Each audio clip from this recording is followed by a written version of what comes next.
when we were writing it and editing and all that stuff, I was playing Dale some cuts, and there's a scene in episode 8 where Cameron says to Ray, you're good, I'm good, I don't need you anymore, we're good. And Dale and I are laughing like, because we still so need each other. Yeah. Hi, gay. I'm PJ Brescia, they, them pronouns, your host of the BabyGay Podcast and the founder of the BabyGay community, celebrating the coming out process through storytelling, advocacy, and togetherness. I came out later in life and I knew nothing about queer culture. I'm still not an expert, so let's go on a journey of self-discovery together with amazing guests, diverse coming out stories, LGBTQI plus history, and everything in between. This is the BabyGay Podcast. Coming out looks good on you. Hello, everyone, and welcome back to the BabyGay Podcast. I'm your host, PJ Brescia, they, them, and today we are at the Black Cat in Silver Lake, California, the historic venue, and we have some very, very, very special guests. I'm so excited. We have Out 100 honoree Greg Cope-White and his best friend, Dale Kiker, who are both Marine veterans and the inspiration of the best friend duo from Netflix's new series, Boots. Guys, thank you so much for being here. Yay! Thank you for having us. This is, another cool thing that we get to do in our long history together. I mean, thank you. Thank you. Thank you so much for being here. I mean, there's so many things I want to touch on. Let's also start with the Pentagon. That's incredible. I hope they watch our show. We love free press. Yeah. So what really struck me about when we met and this story is that I have my own Dale in my life. And I'm going to shout out Peter, who's been Go, Peter. my straight counterpart since 5 years old. So I can really relate to this relationship.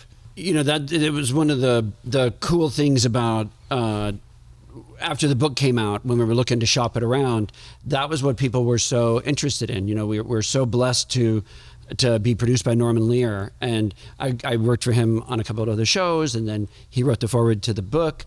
And it was just great for him to pull that apart and say, I'm interested in two very different people navigating the same playing field. Yeah. I also, what I really liked about it is that we're not harping on the you coming out to Dale. Like, that's not what this story's about. It's like, we're already past that. We're living in the world. We're living our lives, and that's not a big deal. Yeah, you see both in the book, I spend more time talking about the anxiety that I carried, just not wanting my secret to be out. But yeah, I was fine with myself, which is why I was interested when we talked about doing this, that I was going to bring Dale on, because there's one thing to worry about your own journey and your own perception, but it's another thing to have an ally that makes it not a big deal. Mm-hmm. Give us some history, like from your origin story as friends. Yeah, we met the first day of ninth grade in New Orleans, Louisiana. I'd seen him in 3 different classes, but we hadn't talked. And then I get on the bus to go home, and there he is. So I just sat down next to him, and we started talking, and we bonded over the fact that we both moved a lot. He was a military kid. His dad, as you see in the show, was a master gunnery sergeant, and that is the highest rank you can get as an enlisted man. And because he'd been in there so long, they had moved around. I think you were born in North Carolina, but when did you move to Japan? I was born in North Carolina on a Marine Corps air base, Cherry Point, North Carolina. My dad put 22 years in the Marines, and so I was a military brat kid. And when I was just a little baby, we moved to Japan. And so Japanese is actually my first language. Wow. And then we moved back to North Carolina, then we moved to Texas, and then to New Orleans. And that's spoiler alert, 1974 is when we first met. 51 years ago. And we became best friends. You're so good at math. Yeah, we became best friends. And I didn't even know what gay meant when I met Greg. Being a military kid, it's a very diverse population on military bases, and I didn't see race, and then I hadn't had any idea of my sexuality. I knew I was heterosexual, but I didn't know anything about anything else. And so when I moved to New Orleans, and Greg and I quickly became friends on the first day of high school in 1974. And so that experience enlightened me, because we went to Mardi Gras for the first time in New Orleans. And if you haven't done it, you gotta go to Mardi Gras in New Orleans, because it's just crazy. And I still go and ride on Bacchus, afloat in Bacchus. Hey, Bacchus! So wait, what is that? It's a crew. They have different parades and crews, groups of people, and you belong to this club. And for the 2 weeks leading up to Mardi Gras Day, Fat Tuesday, a different parade rolls every night. He's in Bacchus. I've gotten to ride with him several times. We took Kieran, that plays Slovacek in the show. We took him on the float last year. Year before last. And it's a big party, and that crew rolls on Sunday. And then it culminates, the floats all roll into the convention center, and there's a big ball, dancing all night. It's just a lot of fun. And then on Tuesday, everything comes to a screeching halt for Ash Wednesday. And I have to tell you, my first experience with seeing the gay world was in the French Quarter during Mardi Gras. We should set this up that I'd been to Mardi Gras one year. I'd moved there the year before, and I'd been to one Mardi Gras, and I had some costumes, like any girl does. And in a trunk at home, they were something from my grandmother's lodge days. And it was a pair of purple satin harem pants and a little purple vest. And we put it on Dale. No shirt. He was like a little 14-year-old Aladdin. And that experience was eye-opening. You got felt up a lot. I got felt up quite a bit. It was a weird experience, and Greg was with me the whole time, trying to protect me. Get off him! Yeah, because there was a lot of older guys doing something or giving me the eye and doing all that, and that was just mind-boggling to me. And so that was my first experience, and I was like, oh wow, this is a lot of fun. And you're like 14. 14, and I think that I was probably 15 by then, but it was young. Yes. Yeah. Yes. So that's. I never thought about this. How queer is Mardi Gras? Queer. It is. Very. It's a chance for everybody to be themselves. Right. If you're a woman and you're walking around and you want to be topless, and it's whatever, it's about, we're not Catholic, but it comes from, it's kind of like the eat, drink, and be merry thing. You are just partying as hard as you can until Ash Wednesday, and then you got to lock it up. Repent. Yeah. You start the 40 days of Lent. Yes. So Tuesday, Fat Tuesday, Mardi Gras means Fat Tuesday. And so that's the last day you can get it all out of your system. And boy, do they. Wow. Yeah, it's pretty crazy. Have you been? I've never been. You have to go. I know. Let's go. It's a once in a. Do you go every year? We go every year. Wow. Yeah. Oh my gosh. You should do a podcast from Mardi Gras. Live from Mardi Gras. Oh my that would be amazing. That would be awesome. That would be amazing. That would be so awesome. I have had limited New Orleans experience. However, I did officiate a bestie's wedding. We did do a parade. There was like the wedding ceremony, and then we did a little parade situation. You've got to take that and expand that into New Orleans. Yes. Yeah. I mean, you'd love. You can be anything you want to be for that day, whether it's costumes or not costumes. Yeah. And those kind of experiences where, one of the things that I think has been key to our friendship in this long 50-something year relationship has been the fact that, we both keep an open mind about everything. The fact that he did that and wanted to do it and wasn't emotionally scarred, instead went right back the next year, speaks to his character, where he keeps an open mind. I think I say in the book, don't ask me about acceptance, ask him. Yeah. I mean, you're truly like the most model ally there is. I mean, we had a couple rough patches here and there when I went through my Church of Christ phase. Remember that? Oh, yeah. that was horrible. How old were you around roughly? You were in college. I was in college, and I went through a very, very religious point in my life, and made some wrongful thoughts here and there, which I hope I've apologized to you about. I've been waiting. I've been waiting all these years. So like 40 years I've been waiting. Thank you. I feel seen. But other than that, we've always just been, and like I shared with you earlier, my friend's soulmate. My wife is my soulmate. But he's my lifelong partner as well as in friendship, and like I said earlier, that supersedes everything. That's why I'm here right now.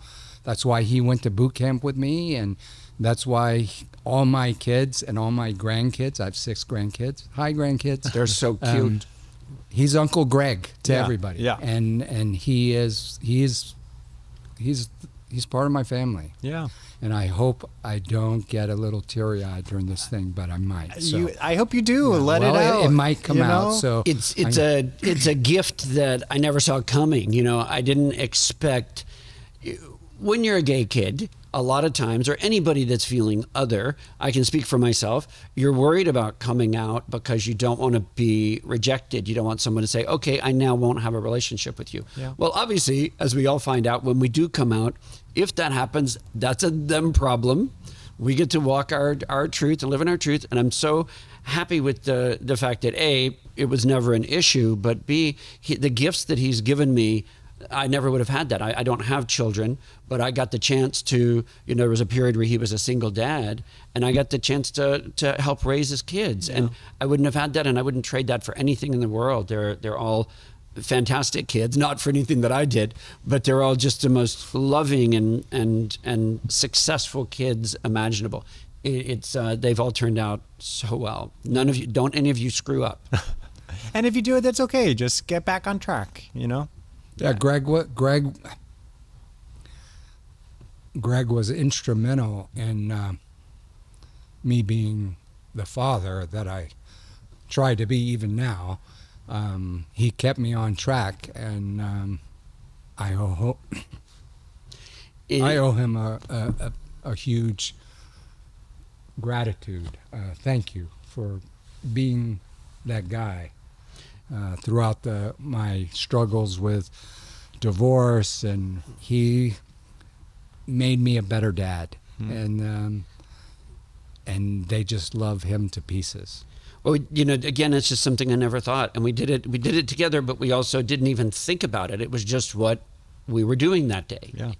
Yeah. And I'm so happy that they are in my life, because I can't imagine my life without them. It's so full. Yeah. Friendship soulmates, especially between a queer and a straight person. Like, I really do feel that same way with my friend, and it's been such an incredible journey. His wife is about to give birth to their 3rd child, and it's so unbelievable to see him as a father and be such an amazing father. And I'm just so proud of him. And it's just like, it is, and something that I think you've touched on a little bit, and I've dealt with recently, where it's like our lives are kind of veered in different paths. We have different paths, and it was different, going to elementary school, middle school, high school, very same path. And then you start to go different ways, especially in coming out and like going on these journeys. I'm single with no kids. And so I can't relate to what it's like raising 2.5 kids.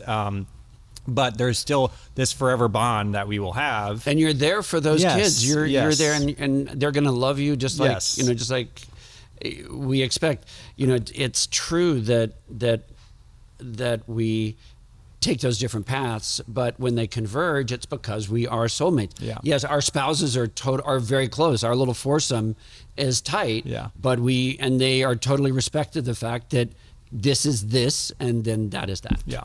And this experience too has led to a lot of growth for me, because when I read and listened, I'm in the middle of listening through The Pink Marine, and if you haven't read The Pink Marine, go out and get it right now. Stop what you're doing. Good. Order it. It's so funny, and spoiler alert, there's a lot of things in it that aren't in Boots, and maybe some things that are different. So I think that if you enjoyed Boots, you're gonna love The Pink Marine. For sure, go out and get it. Who shows up in Pink Marine swag for this? I know. I didn't know. We didn't plan this, by the Yeah. way. We just showed up in these colors. But it's, the way I like to describe those experiences is in the book. It's a memoir where I get to celebrate the most important things in my life. My friendship with Dale, who gave me everything, and then the Marine Corps that gave me an opportunity and took a chance on me. That was the thing. But you know what the main difference for me between the book and the show, if anybody's wondering, is the memoir is from our points of view, and we talk about our hopes and dreams, and we meet so many of the other characters, but I don't build up their hopes and dreams. And then the benefit of a television show, with you've talked to our great creator, Andy Parker, and the rest of the writing team, once we're in the writer's room, we get to build those other characters up, and we do get to build their hopes and dreams and put the twist on them and the muscle and the grit and the humor.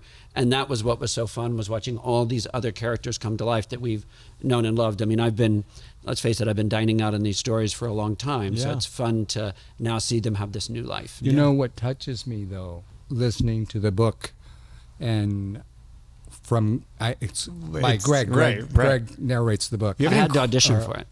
And you have an incredible narration voice. Thank you. Yeah, I listened to it too. So anyway, so PJ, when I heard Greg, what he thought of himself so little, and how much I didn't see him like that the way he talks about himself in the book, I didn't realize I did that for him, and you did that for me, that we just accepted each other for who we were. But you know, and just hearing it through his voice was touched my heart. Even now, just to listen, you just thought of yourself in such a negative way, and I never saw you like that, and it made me sad that that's how you felt about yourself. But then it made me feel really good that I changed some of that in him. You know, I hope that comes out, and I think it does come out in Boots, and especially the Pink Marine. When you read it. We do. We love this. We both, when we were writing it and editing and all that stuff, I was playing Dale some cuts, and there's a scene in episode 8 where Cameron says to Ray, you know, "You're good. I'm good. I don't need you anymore. We're good." And Dale and I are laughing like, because we still so need each other. Yeah, we always do. But I think going to what you were just saying, like, you don't even realize the impact that you're having by just being a supportive friend. I had no idea. And that the feeling, the doubt, the negative inward emotions towards self is unfortunately very common for young queer people. And queer people of any age, really. Like, it's taken me 36 years to finally become comfortable with who I am and start to live in this aligned authenticity, which is a forever journey. Honestly, I know this is, it's a forever journey. So just being there for people, and I think is the point, just showing up, showing love for the people in your life that mean something to you. And when you had Peter, you know, he was, without even speaking it, just knowing that you had his friendship and his support was giving, you know, your own foundation to try to become yourself. It's the soulmate connection. So it's so beautiful. It's so important, not talked about enough. And it doesn't need to be like this conflated sexual, was there, like, you know, were you really in love? It's like, no, it doesn't have to be about that. It's like your siblings. That's what it is. That's why I think it's 90 on Rotten Tomatoes, both critics and audience, because everyone sees that. Yeah. And, you know, I'm just so tickled pink. Nice. See, I got the pink. Love that. You did. I'm just so tickled pink that that I was so afraid, PJ, that people were going to see it for, it's that gay thing, maybe what's being said in other places. But, you know, I think that everyone sees it, and that, wow, even in this time of whatever's going on right now, that we can all get along no matter how different we are. And we're different in so many ways, but I hope that you guys can see through that, and I think that comes through in Boots.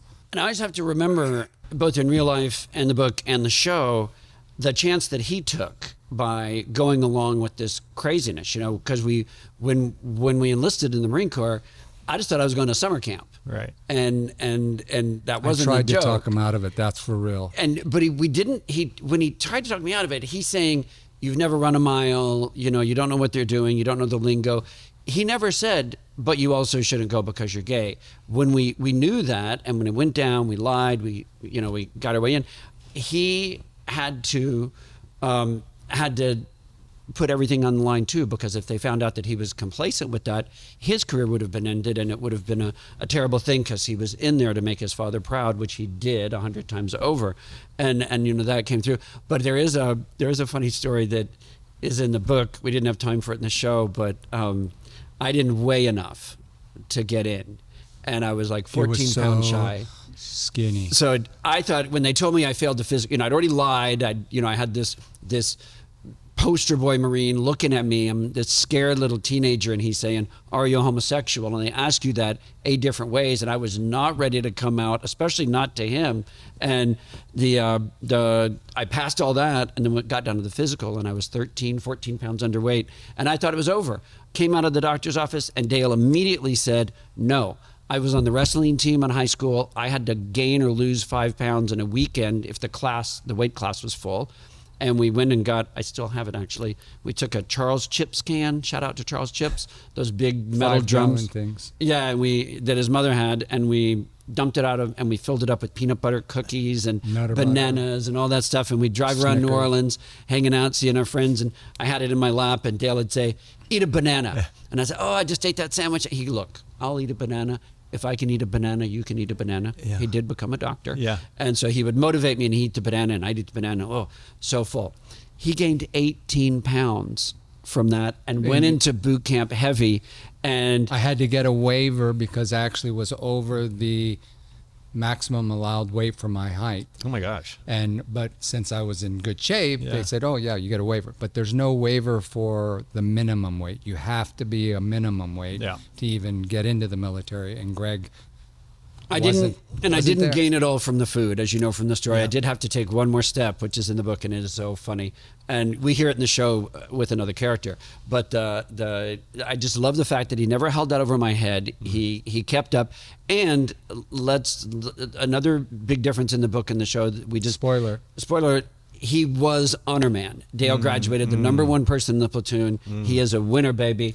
And we found when we were developing the show with the characters, we needed to tell it a different way. So in the show, the character that's based on him, played by the great Liam O, becomes an honorable man, and it's I think Yeah, I wasn't Andy for had that. a great job. Yeah, that was Just let's go on the record. Dale was honor man. Dale was honor man. the story. The real story had so much more humor towards the end of the show. In Boots, there was a lot of drama, which I love, by the way. Andy Parker, unbelievable job Amazing. with Boots. I'm looking at you and listening to you talking, and I know we said we've been friends for 50 years, but I still, it's so easy for me to see you as the kid that I met and fell in love with on the bus that day. Greg's sense of humor is Hilarious. It's unmatched, and so I think that in itself was what got us through like 90% of our lives, because we have the same sense of humor. And It's so relatable. We would lock ourselves in his room and play Richard Pryor albums and George Carlin albums And Cheech and Chong. and we'd memorize Yeah. them and just go around town, just reciting all of these routines, and we just, it was pretty funny. And so at boot camp, we stood, I don't know if you guys remember in Boots, but we stood opposite on each side. And I you would could keep an eye on me that way. and I could keep a straight face, but I could make funny faces at Greg when the drill instructors weren't looking at me. Right. And I would get him to crack up, And so That's risky though. Now I paid a lot. I did a lot of bends and thrusts. I we got paid we a got price. we got. But in trouble what am over I that. going to do? I'm sitting there trying to lock it up and do my job, and in my line of sight is I get him doing this. And he's really messing with me. And somebody asked me the other day, did Dale ever teach you how he got his boots so shiny? Because that's a big part of the book, and it's no, because he really doesn't know. I honestly know that if he really knew, he would have told me. Yeah. Well, I will say, from the Pink Marine to Boots, and with the humor and with the storytelling, I have never once ever considered joining the military. And this made me be like, I want to be a Marine. Wow. I love that. I don't That's think I awesome. could. I wouldn't want to be the person that shaves that hair. Yeah. You know, but There are a lot of tears. it does grow back. It grows back. It grows back. It grows back. Yeah. And look, you watch our guys. Tell me, there's not one hot guy with a shaved head. gosh. They're all so amazing Gorgeous. looking. Well, for you, they're all. I mean, they're gorgeous. Also, like, I mean, I know this is explored, but it's like, and I've heard interviews of your team post, and it's like, it is such a queer experience. Like, you're showering each other. It's efficient, you know, and plus you have to think about it. Yeah. It's no matter Assholes to belly button. asshole to belly button. That was Whatever a you're real thing. doing, They say that. they don't mind establishing an intimacy in boot camp because you want this brotherhood. You want somebody that has seen you naked, Right. that has There's seen you at your most vulnerable. no boundaries. That person's going to get your back. You know, we Yeah. are asking people to defend our country and protect our Constitution, Yeah. and you need to be comfortable with those people that you're fighting alongside. And with. it's even beyond that too, Greg. I think that, I mean, the whole essence of being a Marine is to kill, or to be taught to be a killing machine, and to do it without question. And so when you go to boot camp, you're learning with 75 other guys to become a killing machine. And so Without hesitation. without in 13 hesitation. weeks. And so I'm going to protect you, and I'm going to protect everyone in my platoon, and then I'm going to protect whoever loves the freedom, Americans that love the freedom, and that bonds us together, that we're willing to do the ultimate sacrifice is to kill for each other. And You're really into that killing today. that's what Marine Corps boot camp is you're becoming I a wish they- yeah. killing machine. I Yeah. mean, that's the whole purpose, is that you have to Absolutely. accept that you're willing to kill someone because of something you believe in. That's a big deal. It's huge, and you're asking people from all walks of life to come in and exchange their life to protect our Constitution. And along the way, you know, not to pivot in an awkward way, but it's hilarious when you're all after the same thing. You have to pull back and laugh, you know, whether it's, I don't know, do you remember when we were out at the rifle range, and I think it was Neely that jumped up on, he just got out of the shower and he had his rifle and he jumped up on top of the footlocker. He's holding his rifle and his towel drops and he didn't even think about it. He's just doing like battle cries at the top, and it looks ridiculous and insane, but it was just hilarious. Yeah, those memories are core memories for life, I'm sure. The closest thing that I have is I worked in a mailroom and I worked at a talent agency 10 years ago, and that was... Those mail rooms are tough. They were tough. It was tough. It was like truly like emotional. Talk about killing. You're out. Yeah. You're all out to Yeah. kill. Literally for out your, to for your kill. next job. 17 What people. agency? I was at ICM.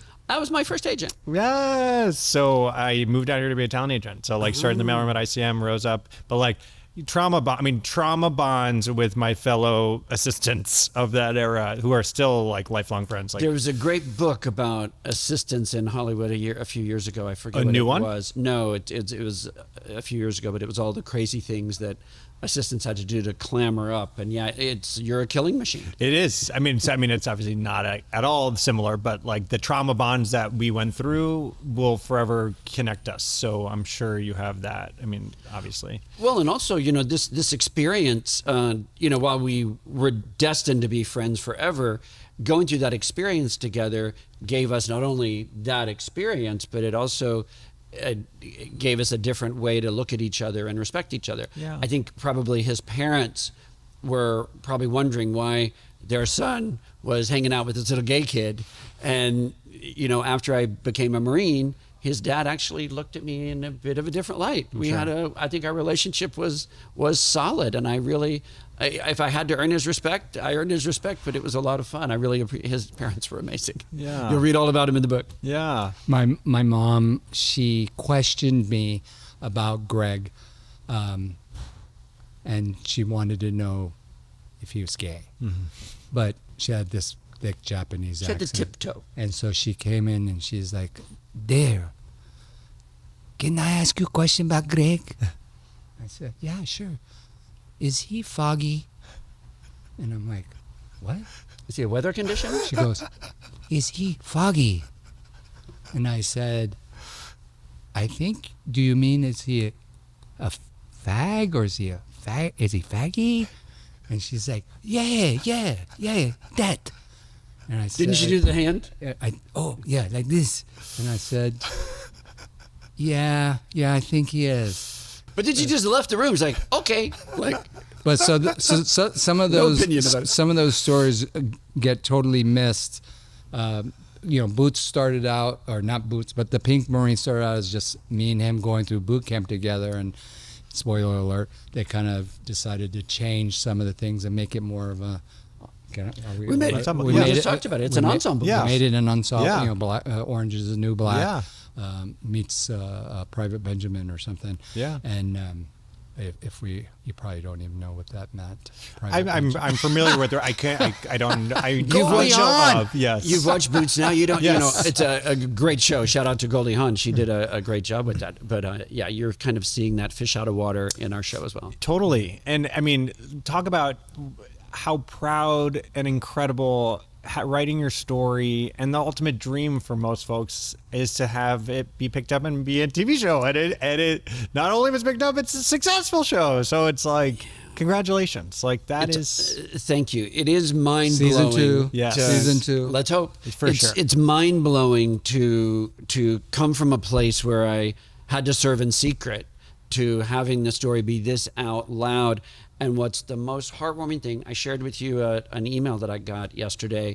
The thing none of us ever factored into any of this was the outreach from people. Yeah. I'm having people reach out hourly, telling about how they identified with the story, how they felt seen, not because they were a gay Marine or anything, just because there's wives that are understanding their husbands better. They're watching Boots together, and the husband's like, she's like, is that how it was? And he's like, that's how it was. And it's the first time some of them have been able to talk about it and to be in touch, because we're really I was so excited when Andy and Sony and Netflix all were determined to make this as authentic as possible. Mm-hmm. I wasn't the only Marine writer in the room.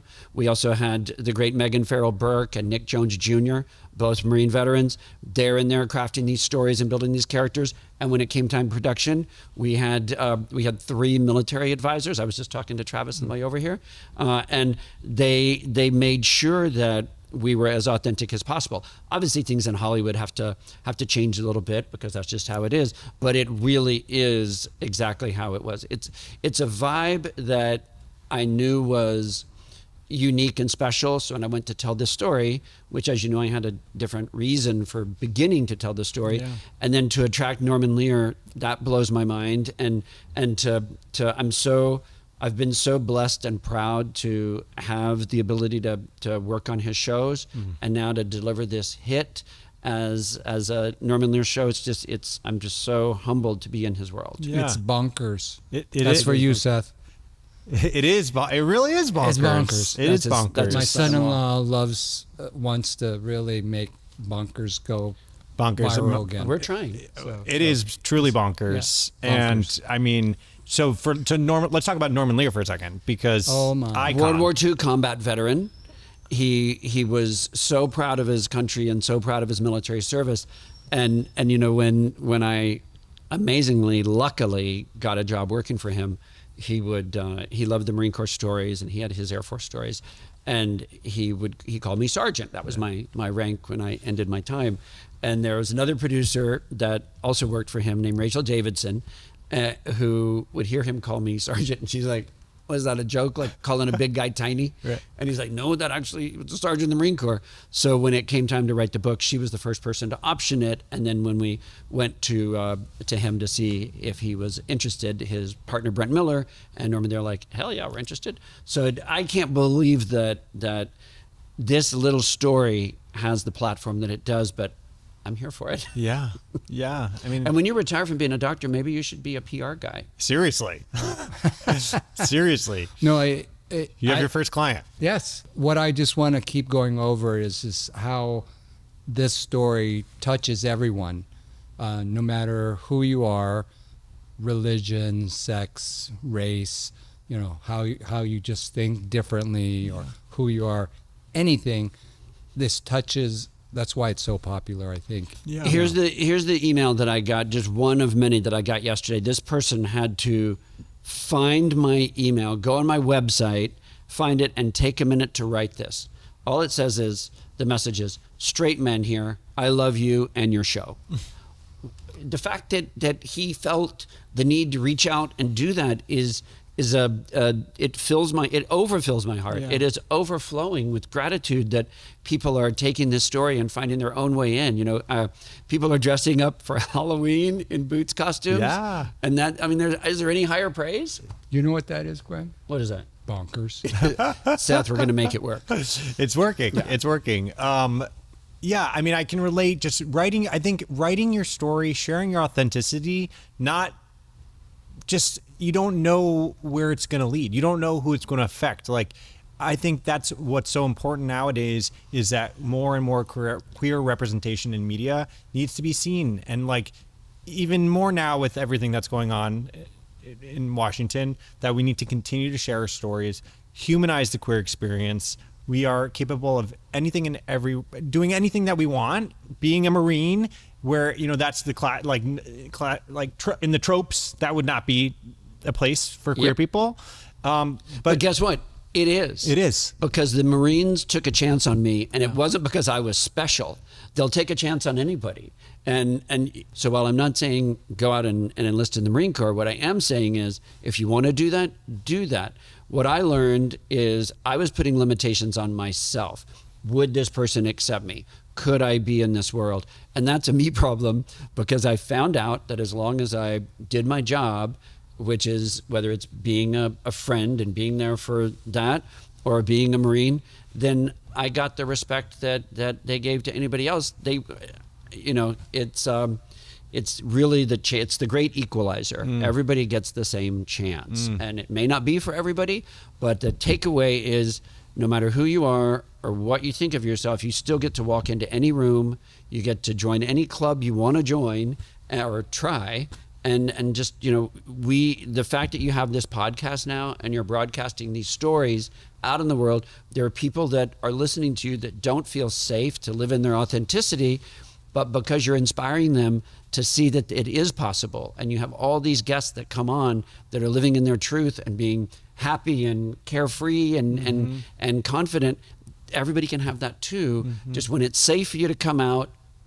Yeah, as long as it's safe, that's the main thing. I mean, obviously, it depends on your circumstances, but exactly what you said. The point of this podcast is to show that we all have different backgrounds. We all have different relationships with coming out. We have different relationships with our family, different professions, and that's okay. And like, we're not a monolith. I think that was a big thing for me coming out. And I want to touch on your coming out story a little bit more, but I really want to continue to humanize the queer experience, show that everyone has a different path and it's all valid and you can do whatever you want. And being queer is very important, and it's part of your identity, but it doesn't need to be your whole identity. Do you, I didn't know you before this, before last month. Do you feel happier now that you're living in authenticity? Oh, yeah. I mean, not 100%. I mean, your face is very light and cheerful, and maybe it wasn't so much. Well, it's wild. And I looking back at pictures of myself in my 20s closeted, I see a really sad person. And even through a smile, I can see, see it differently. I'm like, oh, wow. Like, to me, it's screaming, sadness and inauthentic and struggling. I don't think, necessarily read that way, but yeah, I'm a different person. Like, I feel living in your authenticity is just, the weights are lifted, things become limitless. It's just really a beautiful experience. And like with sexuality and gender journey, they're different things. I conflated them until I figured out what they were and what they meant. And it really is just this peeling back the layers of the onion to go inward to see who I am. And it's, what do I want? It's so wonderful. When I look at old pictures of myself from 20 years ago, I just see my old nose. But, when I love that word of authenticity, I often say that, if we were allowed to be our authentic selves, or if we took that power, obviously I wasn't allowed to be my authentic self in the military because it was illegal. But I often think that if I were, maybe I would have even been a better Marine, but I was pretty good at it. Can we touch upon your coming out story? a little bit. Yeah. I, like you, I had to change pronouns a lot. You know, when you're 15, 16 years old and we're talking about conquests and you know, he's wanting to know what I was doing. I was wanting to know what he was doing. And we're going through puberty together and all this stuff.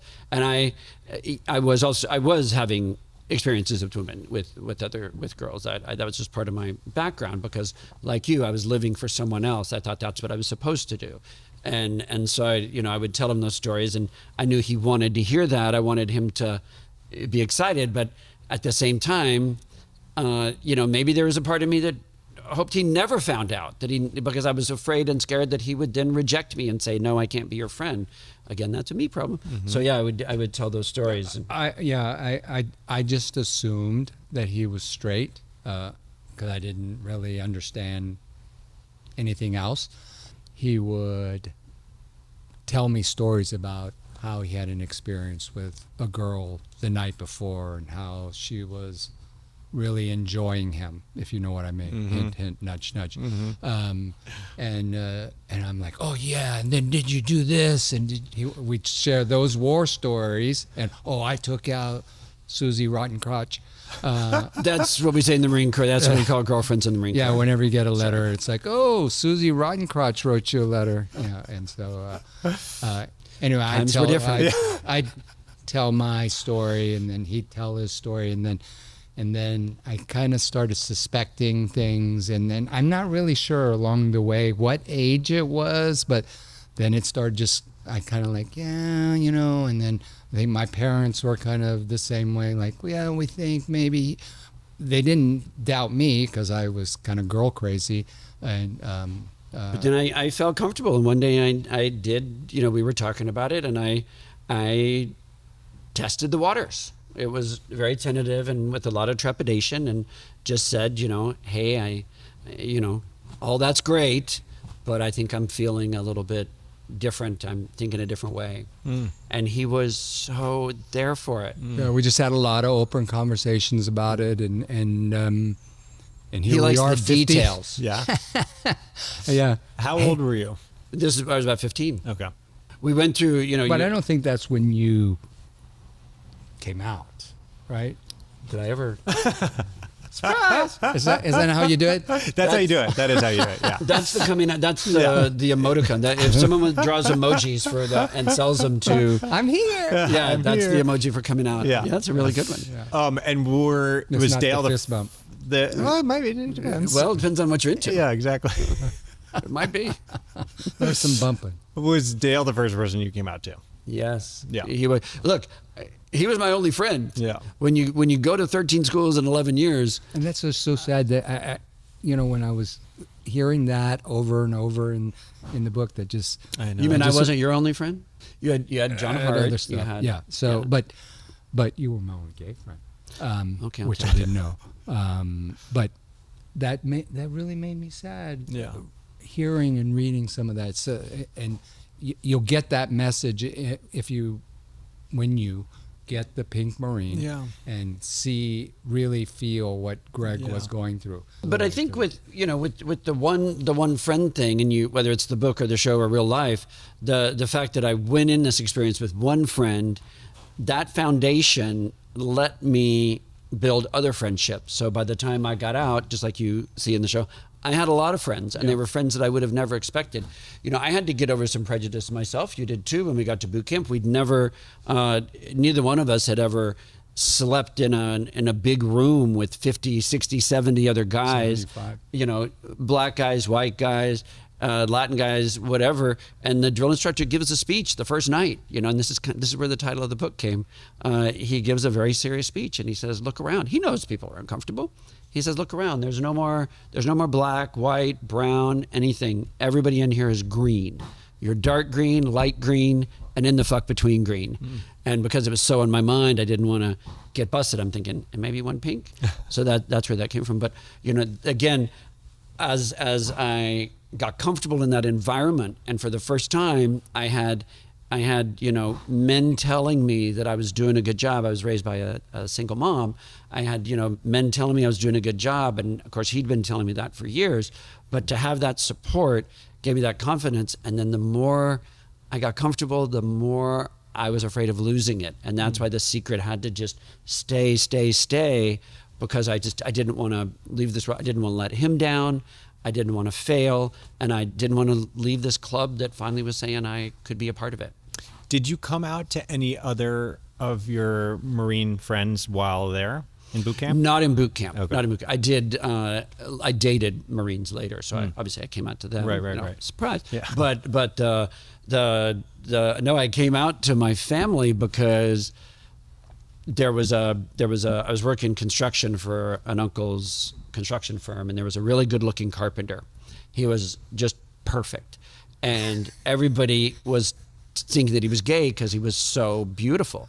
And we were at dinner one night, and they're like, oh, I don't remember his name, I'm sorry, he was a great guy, maybe Kevin, let's call him Kevin. Yeah. And my aunt, oh, he's so good looking, but I think he's gay. And I said, no, guys, he's not gay, I'm gay. It was almost a defensive thing. Right. Like, you idiots, I'm right in front of your face, he's totally straight. Yeah, but gorgeous. Yes, Yeah. he was gorgeous. I did help him get a modeling But that's contract. not important. That's not important. He modeled for a while. Wow. Well, I mean, I am just so excited for everyone to read The Pink Marine. A lot of spoilers. They're, you know what? But they don't give it. I mean, it doesn't matter because like I read and watched the whole thing, but you have to experience it and see what these characters are going through to understand it's a stressful environment, let alone your identity involved. And it takes a lot of courage and stamina and strength to just complete it.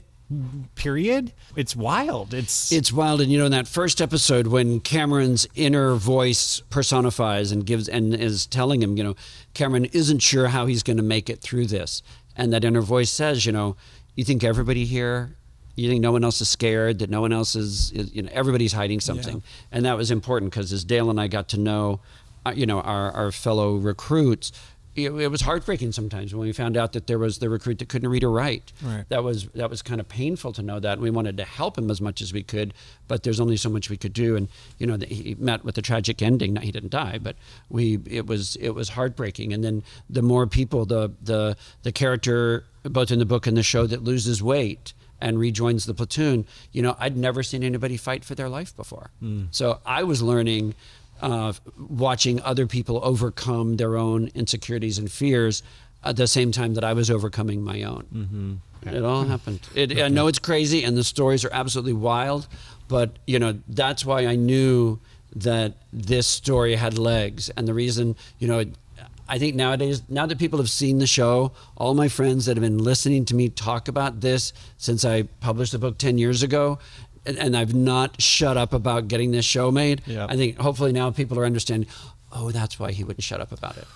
Well, kudos to you because it really, it takes a village, a marathon, and persistence for this to happen. But and PJ, thank you. But you know what? Through every step of the way and starting with him, I never walked alone. yeah.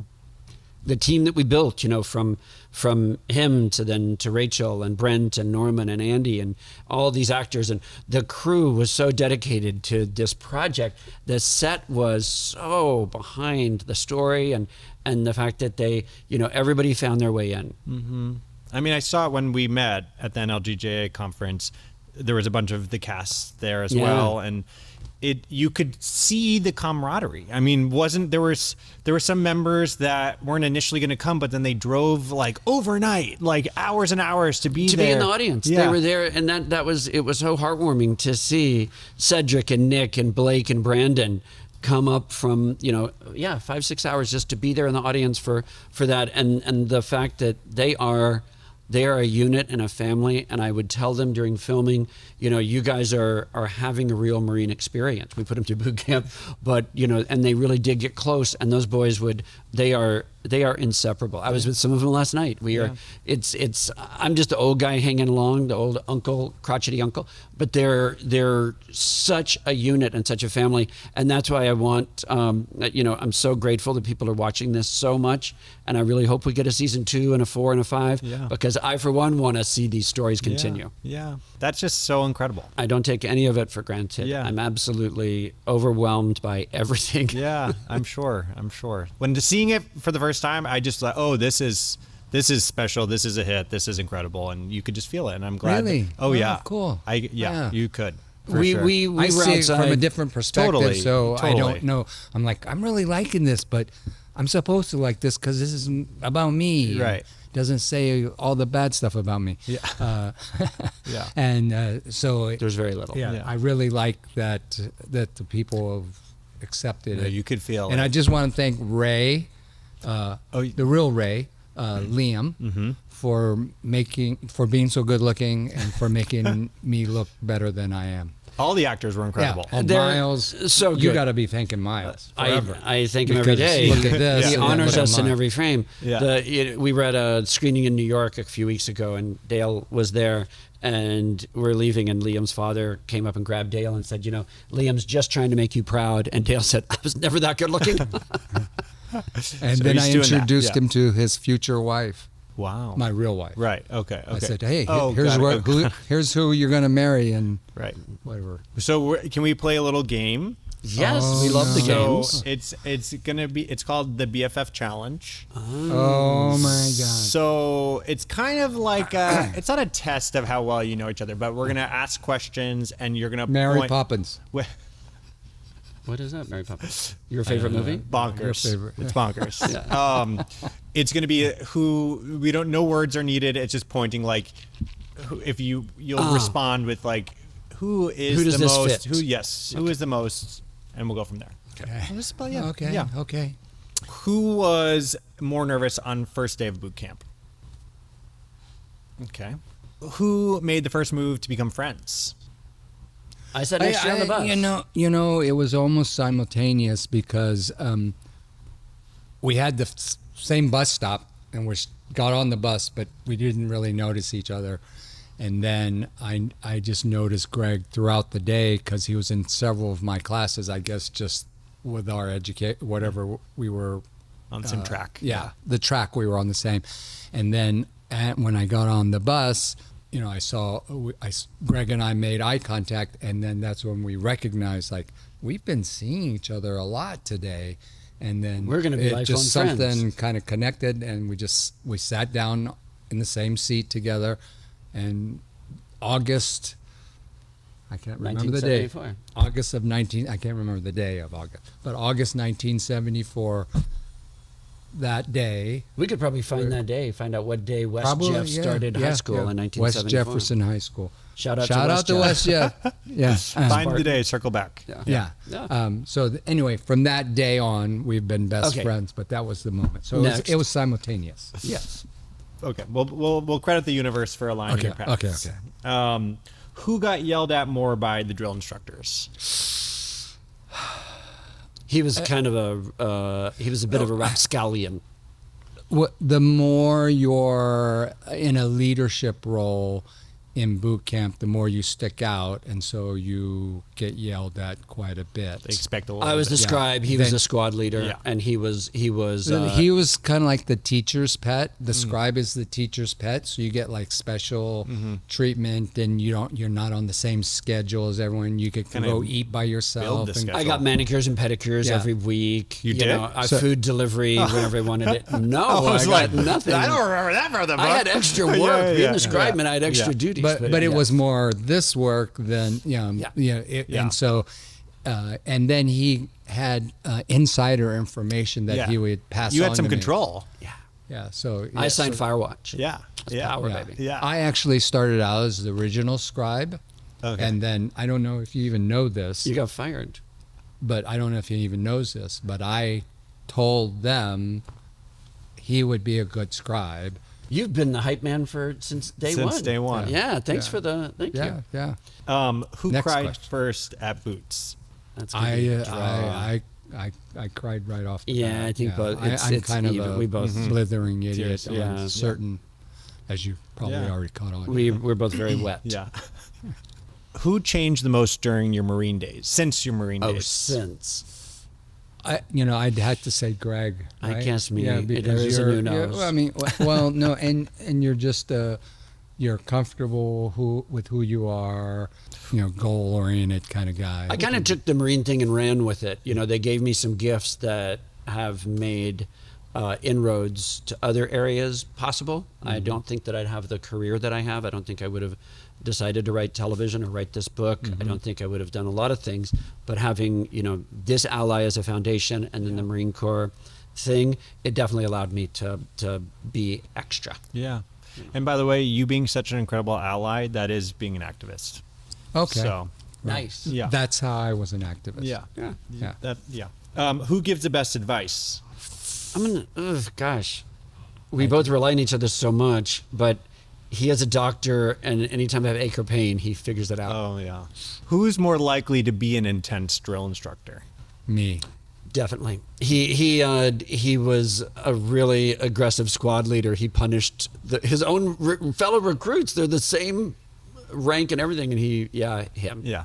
A little And bit. you were kind of, it sounds like your father might have started that. Yeah. We were kind of afraid of his dad. Yeah. When we were listening to the album and stuff, locked in his room and stuff. The mood would change when his dad came home because Yeah. we weren't sure what energy he had gathered throughout the day that he might carry out. So but then he turned out to be a big old soft teddy bear when we got older. As he got older, yeah. It was He's amazing. a real quiet, mean. Well, I felt like he was a mean guy that expected me to be the best at Yeah. everything. Yeah. Yeah.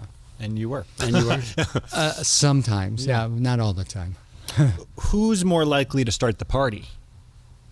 That goes with the game. Right. Classic. And I guess this is a tough one. Who's more excited for season 2 of Boots? Because I think me because I'll have a job. Yeah, it's a living. right. I got a job. Yes. Well, I'm really excited for season 2 too. So It's this kind of support. You wanting to have this conversation. You talking about it, from the get-go and wanting to have these conversations with Andy and other people. That's the support, the grassroots thing that we are just so grateful for and excited about and surprised by. So thank you for this and that and whatever else you're going to do. Thank you very much. I'm so excited. This is just the beginning. So thank you so much. Really, this has been so incredible. You're really an inspiration, and I'm going to go call Peter after this and say how grateful I am for his friendship and support. I want you to really do that. Yeah, I will. I wanna meet him one I day. will. Yeah. You will. Or You text will. him. You will. Hey, I just talked to you. You will. I just shout out to all the people involved with Boots, Pink Marine, but it's just Andy, Jennifer, Rachel, Brent, Marie, Cole, all those so people. good with I the know. names. Really good shout outs. And all the cast, they were amazing. And I've never done any kind of podcast thing, so I just want to thank you for allowing me to fuck up your show. Oh my gosh. A little bit. And Thank you. Did we bleep on this show or Yeah. did we say it? No, we Yeah. say it. Okay. yeah. So anyway, I hope that this relationship comes through. Binge Boots, and please, if you haven't gotten it already, go and get the Pink Marine, but get it on Audible. I like Audible because you get to hear Greg. I agree. And You're priceless. Oh, Yeah. he says it the way it's supposed to be heard, Yeah. and it's so funny. It's so funny. You don't realize how funny. Laugh out loud Boots funny. is. I'm Laugh just, out loud I know it sounds so sentimental, but I'm just so lucky to have had this in my life for 51 years. Thank you so much for being here. Truly, this was really special, and I'm so grateful. And where can people follow you on social media? You're on social media. I I'm on don't- Eat Greg Eat. He doesn't do much social media, but I'm a pain management doctor, so I don't want I to pin him on everything. So anyone you'll see it. coming into my house and killing me. Well, thank you again. Thank you so much. Yeah. You're entertaining me. Yes. This Aw. guy. And remember, Baby Gays, coming out looks good on you. Baby Gay looks good on you.